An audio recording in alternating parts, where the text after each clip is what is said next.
Hearing is resumed.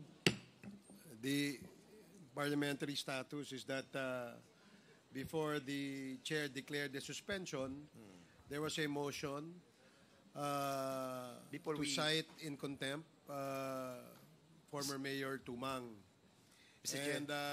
And let me finish first. And the former mayor has asked the committee to listen to his explanation. And in the spirit of fairness, we'd like to hear former mayor explain also his side. Perhaps he may be able to answer the queries asked by the members of the committee. So, Mayor Tumang, para po maliwanag, ang tanong po sa inyo kung kakilala nyo po si Eddie Yang. Ang sabi nyo po kanina, hindi. Yung pangalawang tanong, tinanong po kayo, ilang beses po ba kayo nagkita, nagkasama, nagkausap ni Mr. Eddie Yang? Ang sinabi nyo, isang beses lamang po sa munisipyo. Pero meron pong impormasyon na nagsasabi na magkasama pa ho kayo sa China. Pictures. At this is supported by photos. So, bibigyan po namin kayo ng pagkakataon na sumagot doon sa katanungan ng aming mga kasamahan. Para naman po, hindi naman po kayo hindi mapagbigyan. No? Ano po ang inyong sagot sa katanungan ni Congressman Paduano at ni Congresswoman Luistro? Thank you po, Your Honor. Hindi ko na lang po sinabing once ko lang po nakita namit si Willie Ong. Si Willie Ong po twice sa munisipyo po. Si Eddie Yang po, so many times. Pero yung first namit ko po si Willie Ong and Eddie Yang sa munisipyo po. And then, pagkatapos po noon, marami na pong series na nakita na po kami ni Eddie Yang dahil bumili po sila ng lupa. Hanggang pumunta po kami ng China, in-invite po kami doon. Doon po lang po nakilala si Eddie Yang. Ang pinupunto ko po, hindi ko po personal na kakilala po. Namit ko lang po sila sa munisipyo. Pero so many times po nakilala ko na sina Eddie Yang. Pero si Willie Ong po, twice lang po. Chairman, ito kasi yung problema. Alam ko na, sinabi ko na kanina, Mayor, pinagdaanan na to natin Dalawang committee, dangerous drugs at saka yung Mexico. But sabi ko nga, kaya kayo inibitahan dito, including your brother and all those research person from Mexico, Pampanga, because there is a motion, a resolution by me na yung drugs, no? Yung drugs at saka illegal acquisition of properties of Chinese national will be forwarded to this committee. Kaya hindi ka Mayor, ganito kasing style mo Pag tinanong ka ng isa, sabihin mo, sinabi mo kanina, hindi mo personal kilala. Sabi mo sa munisipyo, now when I ask you, yung China travel, inamin mo. Now, dinagdagan mo ngayon na several times because on record, during the committee hearing, you know personally Eddie Yang and Willie Ong. Mamaya po, papakita ko sa iyo na magkakilala kayo ni Willie Ong. Yes po, Your Honor. Ang style mo kasi, Mayor Tumang, sorry, pero ang style mo, bulok. Alam ko na yon. Pag tinanong ko isang tanong, sasagutin mo. Pag tinanong ko isa, sasagutin mo. Better you were asked if you knew personally Willie Ong and Eddie Yang. That's why pinakontempt kita. Because you lied. Dito sa harap ng mga resource persons. Di ba he's lying? Sabi niya kanina, hindi niya kilala personal. Sa munisipyo lang. Ngayon, sinabi mo na ngayon, kilala mo si Eddie Yang, you met several times. Twice lang kayo ni Willie Ong. But I will establish to you that you have transactions with Willie Ong. And you will not make transactions with a certain person, especially kung hindi mo siya kilala. And you're lying. Di pa tayo umabot doon sa proof ko. Kaya, Mr. Chairman, sabi ko nga, naglulukuhan ba tayo dito? Alam mo na, kabisado na namin to. Nako, Mayor. Bigyan natin ng With that, Mr. Chairman, my motion to cite in contempt, I've already cited the violation. Unless there will be a second or members of this committee will vote in the negative. Hindi po ako nagsisinungaling, Your Honor. Nandito, nakikinig ng mga resource person. Hindi po ako I nagsisinungaling. challenge resource persons present in today's hearing kung totoo ba na nagsinungaling siya o hindi. Alam ko na kasi, Mayor, yung sasagot mo. Ilang beses na po tayo nagkita sa mga hearings. Kaya nga na-contempt ka rin nung nakaraan, di ba? Yung mga sagot ko po, parehas lang po, Your Honor. Anong parehas? You're lying to your teeth. Hindi po ako nagsisinungaling, Your Honor. Mr. Chairman, anyway, sabi niya, he still stand, hindi siya nagsisinungaling. Once again, Mr. Chairman, I just like to manifest once again that my motion to cite in contempt Mayor Tumang still stands. Thank you, Mr. Chairman. Mr. Chairman, I second. Yeah, there is a motion to cite in contempt Mayor Tumang. And this was duly seconded. Hindi po ako nagsisinungaling, Your Honor. Are there any objections? Point of order.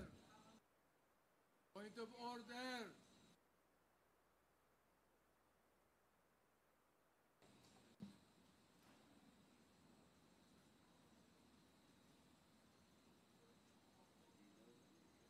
So I will reiterate the motion. There was a motion to cite in contempt former Mayor Tumang for violating Section 11, Paragraph C of the Rules of Procedure governing inquiries in aid of legislation. And this was duly seconded by Congressman Acop. Are there any objections? Hearing none, the motion is approved. Former Mayor Tumang is now cited in contempt. And we'd like to ask the Sergeant at Arms to please assist and escort former Mayor Tumang. Are there any other motions that you'd like to? Okay. So, any other motion? Mr. Chair, Congressman Acop. before I file or I move for the second motion, please allow me to explain why I seconded the motion of the Honorable Carabs Paduano. Please proceed. You have 3 minutes, Congressman Acop. Thank you. Ako po ay membro ng Committee on Public Accounts, Vice Chairman ng Committee on Dangerous Drugs, kaya alam ko po yung istorya na sinasabi ni Honorable Paduano. Why? Kasi religiously, nag-attend po ako ng mga hearings ng public accounts at saka kwan. Mayor Tumang, kung ano po yung style ninyo doon sa committee hearings, ganun po rin yung ginagawa nyo rito eh. Kung hindi ka nako-confront ng mga ebidensya na hawak ni Chairman Paduano, hindi mo inaamin. Inaamin mo lang pagkatapos na ma-confront ka na may mga ebidensya siya. Do not try to fool the members of this committee. Iisa lang po yung utak po ninyo eh. Napakaraming utak nandito na pinakikinggan ka at saka inobserbahan. Kilala ka na namin talaga eh. Di ba? Kung hindi sinabi ni Honorable Paduano na meron siyang pruweba na pumunta kayo sa China kasama itong mga taong ito, hindi mo aaminin. Kasi ganun din ang ginawa mo dun sa Committee on Public Accounts. Nandun ako. That is precisely the reason why I seconded the motion of the Honorable Paduano, Mr. Chair. Kasi alam ko rin na nagsisinungaling siya. Thank you, Mr. Chair. Mr. Chair, Thank you, Congressman Nakop. Yes, Chair. Congressman Fernandez. And I would like also to manifest that I'm also a member of the public accounts. As a matter of fact, lagi natin sinasabi to that dangerous drugs, public accounts, yung sa human rights, and my committee, we're all together. Umiikot kami sa mga issues regarding dyan sa issue ng kay Mayor Tumang, issue ng different committees. And we know, Mayor Tumang, yung mga ginawa mong pagsisinungaling ngayon. Actually, kanina, nakikinig lamang kami. Akala namin, nasasabihin mo, yung mga totoo. When you were mentioning about yung hindi mo kilala, medyo parang nagkatingin na kami dito. Parang may saliwa itong sinasabi. It's hard, no?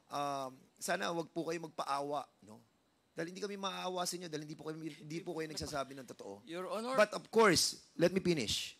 We'll be giving you a chance. Doon, pinag-usapan na po natin to ng mga maraming hearings sa public accounts.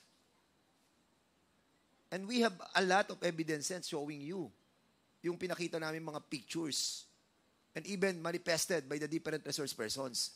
And now, babaguhin ninyo inyong statement?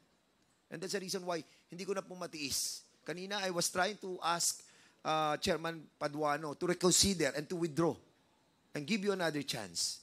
Pero still, you're trying to lie dito sa committee ito.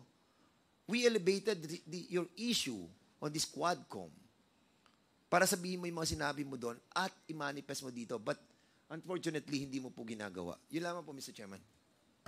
Okay, salamat, Congressman Fernandez. So, before we took a short break, the chair recognized Congresswoman Luistro, and at the moment, she still has the floor. So, you can proceed now, Congresswoman Luistro. Mr. Chair, I believe that they still have a pending motion. Okay, so if there's They're about to move. If there is another motion, the chair would like to hear the motion. Congressman Akop? Mr. Chair, since former Mayor Tumang was cited in contempt by this committee, may I move that former Mayor Tumang be meted the penalty of being confined dito po sa premises of the House for the period until the committee report of this Quad Committee is finished. So move, Mr. Chair. There is a motion to detain former Mayor Tumang in the House detention facility until the committee terminates its hearing on the issue of drugs and POGO. Any second? Duly seconded. Any objections? Hearing none, the motion is approved. So, COMSEC, please coordinate with the Sergeant at Arms in order to escort. Sir, I will continue with my interpellation. Mayor Tumang, sandali lang po. I'm sorry, I'm a bit, pwede po bang,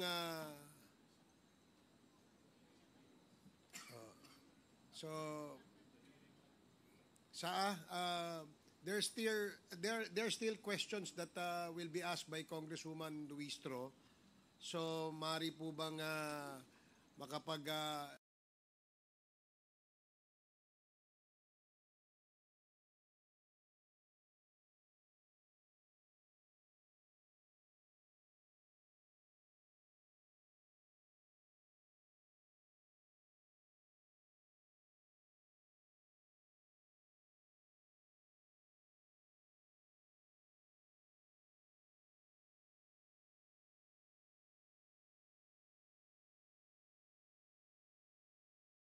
Po maibigay, hindi ko po alam.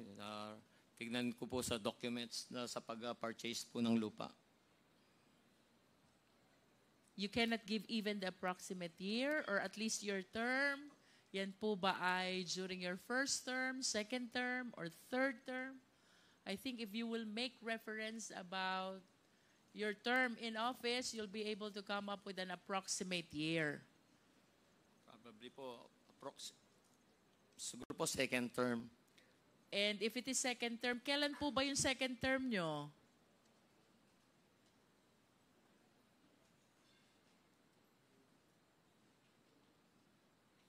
Is it 2019 or 2016?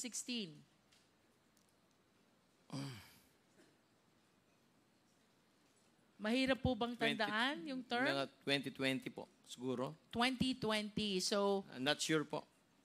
sometime in 2020. Mayor, ito pong pagpunta nyo sa Fujian, China, kung saan nakasama nyo si ADT Yang, as shared to us by Chairman Paduano. Kailan po ito?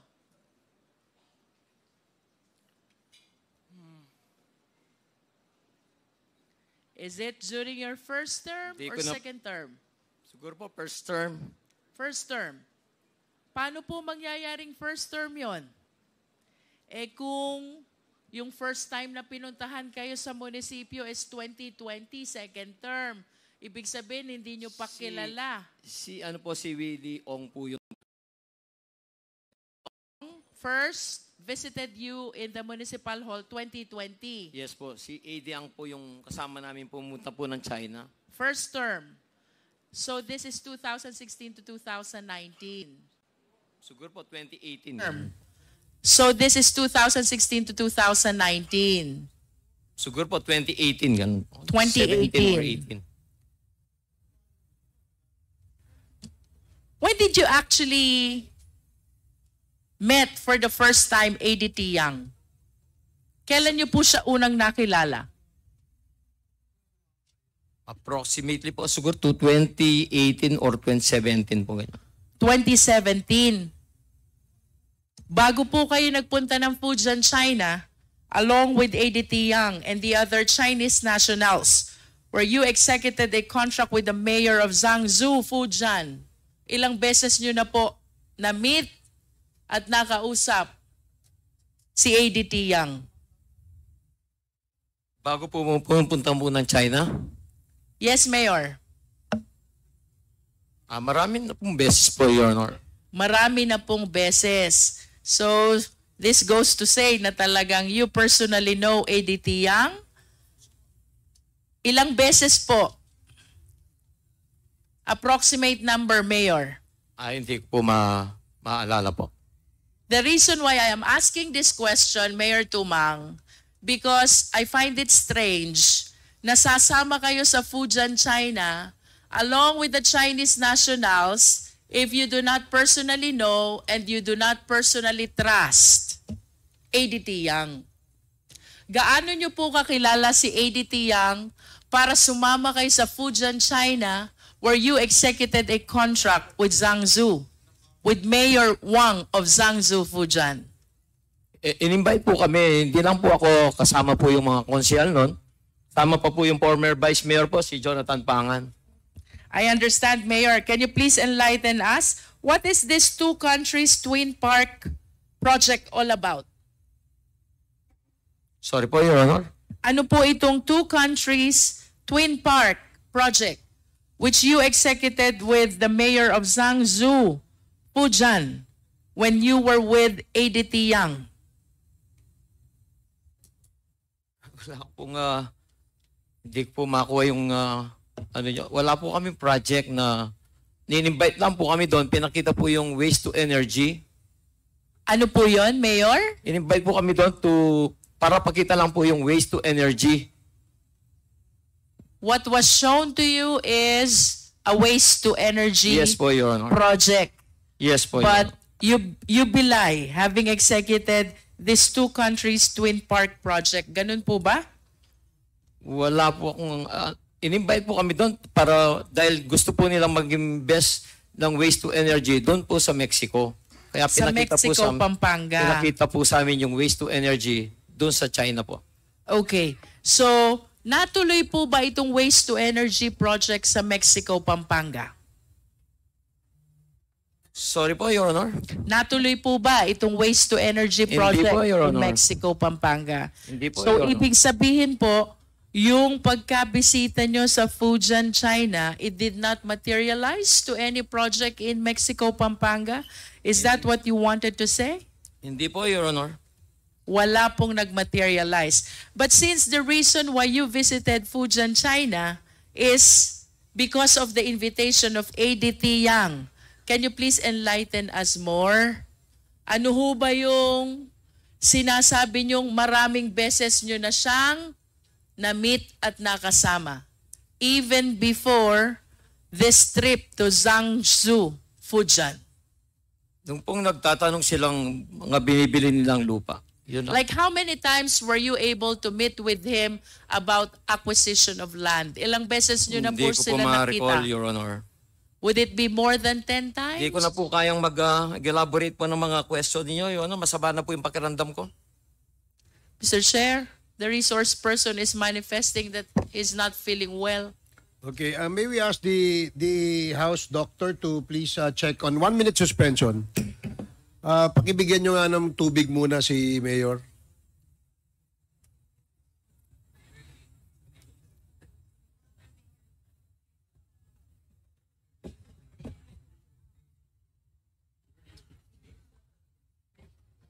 Do we have a nurse? Andito yung nurse kanina eh. Andyan na, no?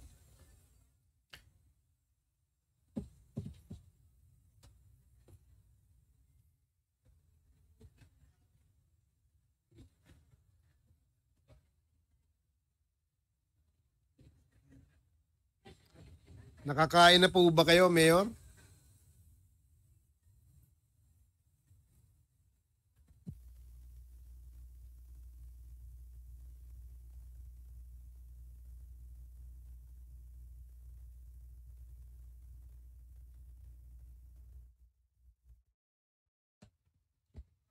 Hearing is resumed.